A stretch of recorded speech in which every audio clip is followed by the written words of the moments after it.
Good morning, everybody. I hope you're doing well on this Wednesday. I'm drinking some coffee, and I was just thinking about a topic that comes up time and time again in my therapy sessions, and I wanted to share it with y'all because I think this is a concept that we may kind of know logically, but don't necessarily internally resonate with in certain areas of our life, especially when it comes to family relationships and attachments and different things that we want.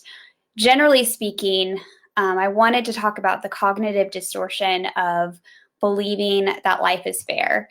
And the truth of the matter, and something I don't love, is that life isn't actually fair. And sometimes we have different life circumstances than other people. Sometimes we come from different family systems. Maybe our parents are not physically there for or maybe they're not living, or maybe they're not there for us emotionally because they're not willing or able to be because of their own stuff. And I've had to work with a lot of people who have family systems that maybe aren't the healthiest, or one or both parents isn't able to give them the emotional support that they desperately need and want. And so they felt a lot of feelings of unfairness. Like, why do other people get to come from family systems that are whole, and yet my family system isn't like that? And almost kind of having this chip on their shoulder. And trust me, in different ways, I guess all of us could have a chip on our shoulder as far as the things that we don't have that other people have.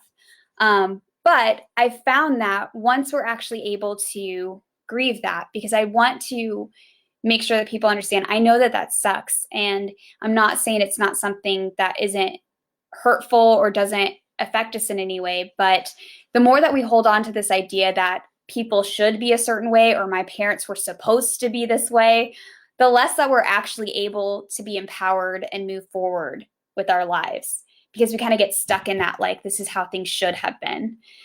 And once we're able to accept that, okay, maybe I didn't have that, how do I grieve that? How do I grieve what I didn't have in parents, or I didn't have in my support group, so that I can move forward and find other people who can help fill those needs, or work on my own sense of self and differentiation. And sometimes we can give ourselves certain needs or meet certain needs for ourselves too. Now, I definitely believe that we all need healthy, supportive people in our lives, right? But sometimes family isn't always able to be that supportive, emotionally trustworthy people that we need them to be. And when that's the case, we definitely need to seek other people through friends, through mentors, and in different ways to help fill in those voids. And it is important that we realize that there are a lot of things that we can do for ourselves. I think some of us don't learn until later that we can soothe ourselves, that we can give ourselves happiness, and that we can meet many of our own needs.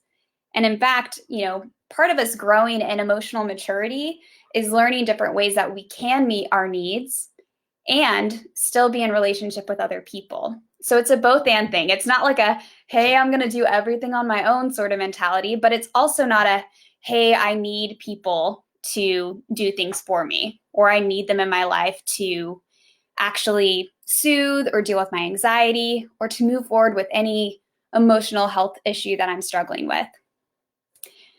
I hope you guys are well. I know, again, that, really coming to terms with this truth isn't super fun, right? Because we have to really face ourselves and face the different messages we've sent to ourselves about, being upset or being mad at other people or the world, and learning that, hey, we have to grieve.